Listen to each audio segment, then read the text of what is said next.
Good morning, friends, and welcome to another week. It's a new week. Today is February 21st, Monday, February 21st, President's Day. If you're living in Canada, it's Family Day, apparently. So happy Family Day to our friends from the North. I'm Brian. I'm pastor here at Christ United Methodist Church, PB, and this is another episode of PB Reads the Bible. And it is episode 7 on our journey through the book of Judges. We're looking at the book of Judges for a while. Be here for several more weeks. Probably several more weeks, 3 or 4, something like that. At least in part because I had to take a couple days not do it last week. But we're back here. Good morning, Maureen. And you're right here with us today live. Good. Pray you had a wonderful vacation. Or that your wonderful vacation is continuing as well. So go ahead and check in like Maureen did. Let me know you're there. All I see is a number, but I like to know who is joining me. It's always nice to know.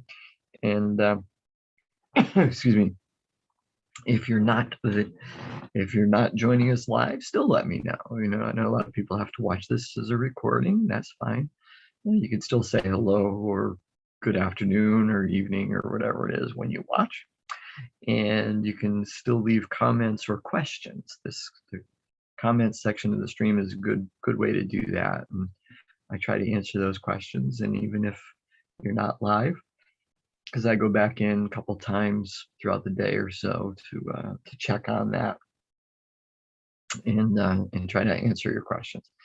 So I do try to answer them live while we're doing it, but sometimes I don't see your questions or comments until afterwards. Of course, you can also text me as well, 570-351-1619.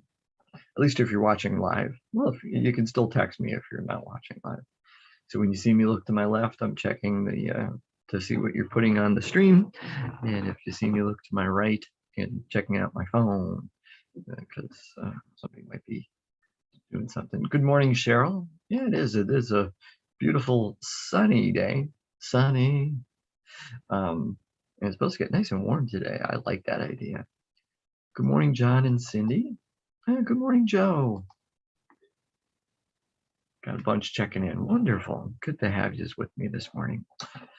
So we are no announcements for today. Maybe later in the week we'll have some, but not today. We don't have any announcements today. We're going to be looking at chapter 7 today. We're actually going to go an extra couple of verses. We're going to go, it's another one of those places where they put the end of the chapter in the wrong spot. The first 3 verses of chapter 8 kind of finish up the story there at the end of chapter 7, prior to it starting a new story, chapter 8, verse 4. Good morning, Marilyn. Good to have you here with us as well. So we're going to look at chapter 7. When last we left the Judges, we were talking about Gideon, and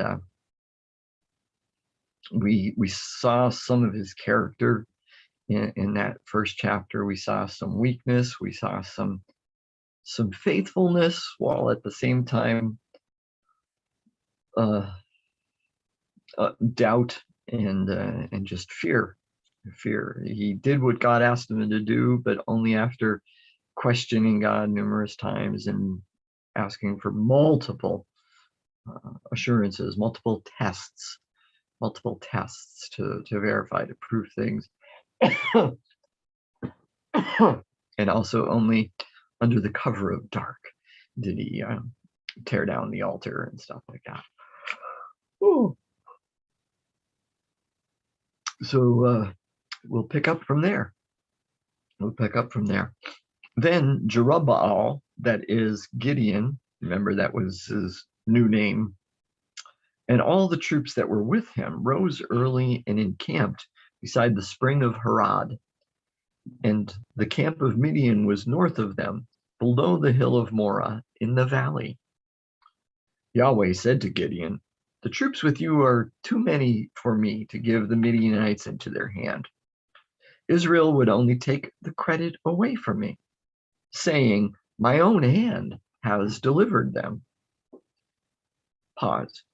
So God is concerned that if I rescue, deliver, provide for Israel from these oppressors, but I use your massive army to do it, Israel will claim credit for themselves.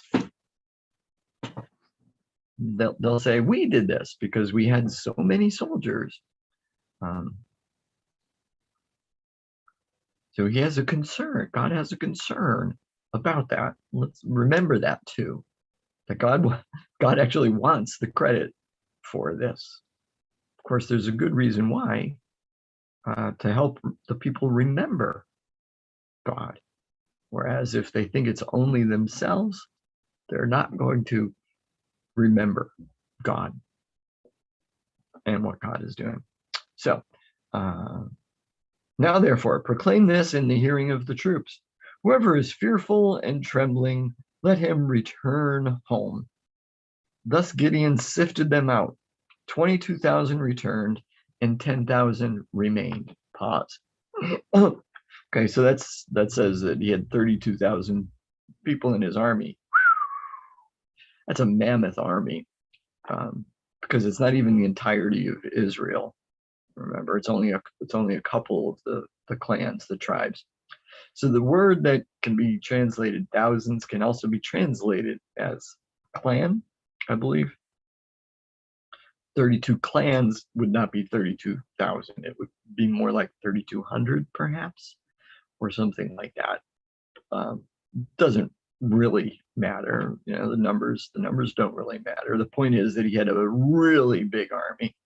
And God said, it's way too big. We got to get rid of some. Because even a 3,200 person army, based on the fact that it's only part of Israel, would still be a good size army.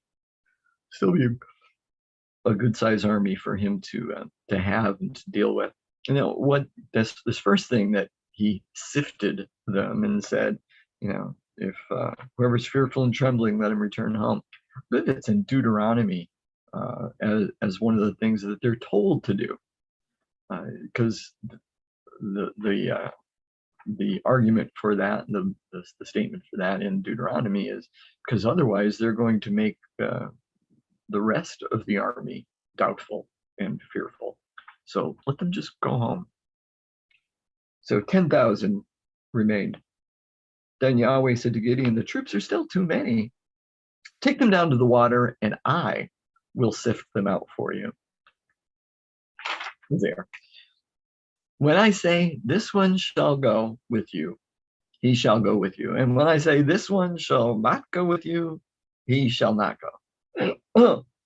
So he brought the troops down to the water, and Yahweh said to Gideon, "All those who lap the water with their tongues as a dog laps, you shall put to one side. All those who deal..." Oh, I'm sorry.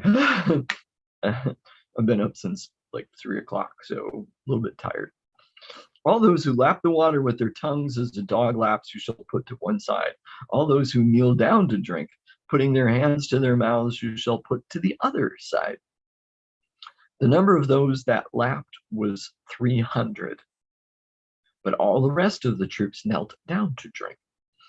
Then Yahweh said to Gideon, "With the 300 that lapped, I will deliver you and give the Midianites into your hand.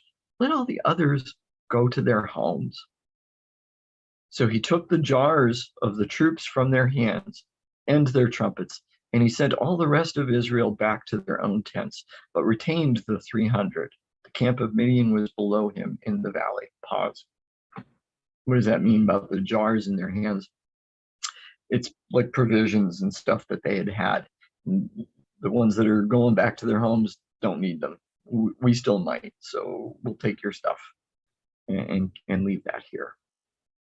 Okay, so you see what God had done. Went from 32,000 down to 10,000. Now we're down to 300 people to participate in this battle and to deliver Israel from the Midianites and the Amalekites. Remember, this is sort of a we got a mixed thing going on. We've got multiple different armies coming into the area.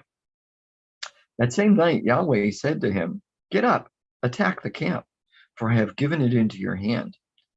But if you fear to attack, go down to the camp with your servant Purah, and you shall hear what they say, and afterward your hands will be strengthened to attack the camp." Pause. See, you saw what God did there, right? The word from God saying, I've done it, should be enough for the faithful judge. But knowing Gideon's character and knowing that he hasn't been quite as faithful as some of the prior judges, especially Othniel, God saying, you need another test. You need more assurance than just my word. Then go down to the camp, take your servant with you, and listen to what they say. And then your hand will be strengthened. Then he went down with his servant Purah to the outposts of the armed men that were in the camp. The Midianites and the Amalekites and all the people of the east lay along the valley as thick as locusts. And their camels were without number, countless as the sand on the seashore. When Gideon arrived, there was a man telling a dream to his comrade, and he said, "I had a dream, and in it a cake of barley bread tumbled into the camp of Midian and came to the tent and struck it so that it fell. It turned upside down, and the tent collapsed." And his comrade answered, "This is no other than the sword of Gideon, son of Joash, a man of Israel. Into his hand God has given Midian and all the army." When Gideon heard the telling of the dream and its interpretation, he worshipped. And he returned to the camp of Israel and said, "Get up, for Yahweh has given the army of Midian into your hand." After he divided the 300 men into 3 companies, he put trumpets into the hands of all of them, and empty jars with torches inside the jars. He said to them, "Look at me and do the same. When I come to the outskirts of the camp, do as I do. When I blow the trumpet, I and all who are with me, then you also blow the trumpets around the whole camp and shout for Yahweh and for Gideon." Pause. So what's taking place? Well, he goes down, he sees this vast army and we're seeing all the camels and everything, all their military equipment. This is a well-stocked army. That's what that description of their camp is. And it's the Midianites and the Amalekites. And he sees all of them and all of it. You can't even count them. Somewhere I think it said 120, or that just might be 120,000, or that just might be the commentary that said that. Is the size of the army. But he hears this message, and that encourages him. It took more than just God saying, "I've done this. I'm giving them over into your hand." It takes him hearing a dream that somebody in the camp had, as well as the interpretation of the dream. We might even go so far as to say it takes the part of the interpretation of the dream where he is mentioned, in order to encourage him enough to go back, wake everybody up and say, "All right, it's time. Let's go to war. Let's start the battle." And what he does is he gives each of them a trumpet and gives each of them a clay jar. It's not a clear jar, it's a clay jar. What's the big deal? With a torch inside of it. Don't ask me exactly how that would work. But the point would be that the torch is covered, not lit.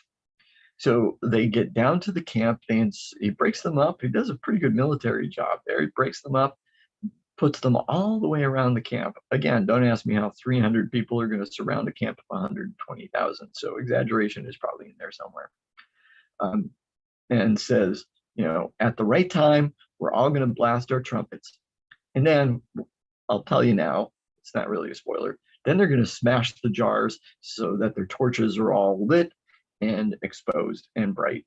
So the point would be to completely sorry,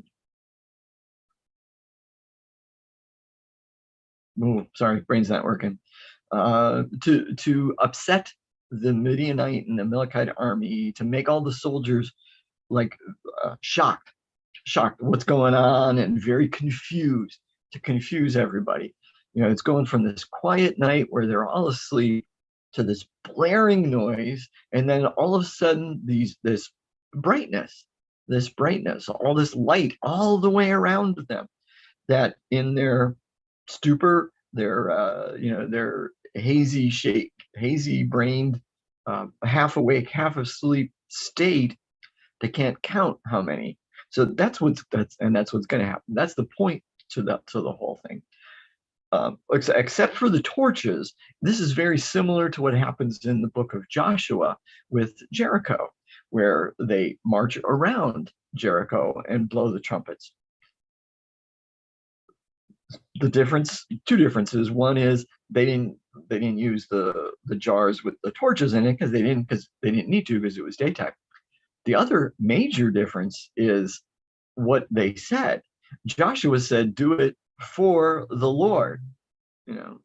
Yell out for the Lord, for Yahweh. Gideon adds to that. He says, for Yahweh, and for who? For Gideon. We seem to be seeing a slight change in his character. Perhaps it's because he heard that message, the dream interpretation, saying how important, it's that they're afraid of me, is how he understood it. They're afraid of me. So and this is exactly, remember what God didn't want? God didn't want to use the whole army because God didn't want to share the credit for delivering Israel, not out of ego or jealousy, but for the benefit of the people themselves. But Gideon wants at least partial credit for delivering Israel. So he wants his name thrown in there. So Gideon and the 100 who were with him came to the outskirts of the camp at the beginning of the middle watch, when they had just set the watch, and they blew the trumpets and smashed the jars that were in their hands. So the three companies blew the trumpets and broke the jars, holding in their left hands the torches, and in their right hands the trumpets to blow. And they cried, "A sword for Yahweh and for Gideon." Every man stood in his place all around the camp, and all the men in camp ran. They cried out and fled. When they blew the 300 trumpets, Yahweh set every man's sword against his fellow and against all the army. And the army fled as far as Beth-shittah, toward Zererah, as far as the border of Abel Meholah by Tabath. And the men of Israel were called out from Naphtali and from Asher and from all Manasseh, and they pursued after the Midianites. Pause. So the 300 soldiers didn't have to do anything. They blew the trumpets, they waved their torches, but the confusion and everything going on, the Midianite soldiers started to turn on each other because they couldn't see, they couldn't think, whatever, and they started to kill each other, and then fled from camp. And so they're running scared. Gideon then calls to some of the neighboring tribes, calls out their soldiers, calls out their men, come and help. But he's calling all the middle tribes. He's calling the middle tribes, and middle of Israel. He's not calling the tribes from the north He's not calling the ones from way down south. He's calling some of the middle tribes, which tend to be the smaller tribes, and we might say the less important ones. But those are the ones he's calling. And so all the men of it, so they were called out and they pursued after the Midianites. Then Gideon sent messengers throughout all the hill country of Ephraim. Now, Ephraim would have been one of the northern clans and considered very important and very powerful. And they had the ego to go with it by the sound of it. He called throughout the hill country of Ephraim, saying, "Come down against the Midianites and seize the waters against them, as far as Beth Barah and also the Jordan." So all the men of Ephraim were called out, and they seized the waters as far as Beth Barah and also the Jordan. They captured the two captains of Midian, Oreb and Zeb. They captured Oreb at the rock of Oreb, and Zeb they killed at the winepress of Zeb. As they pursued the Midianites, they brought the heads of Oreb and Zeb to Gideon beyond the Jordan. That ends chapter 7, but like I said, we're going to do these first 3 verses because it ends the story.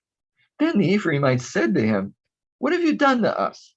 Not to call us when you went to fight against the Midianites."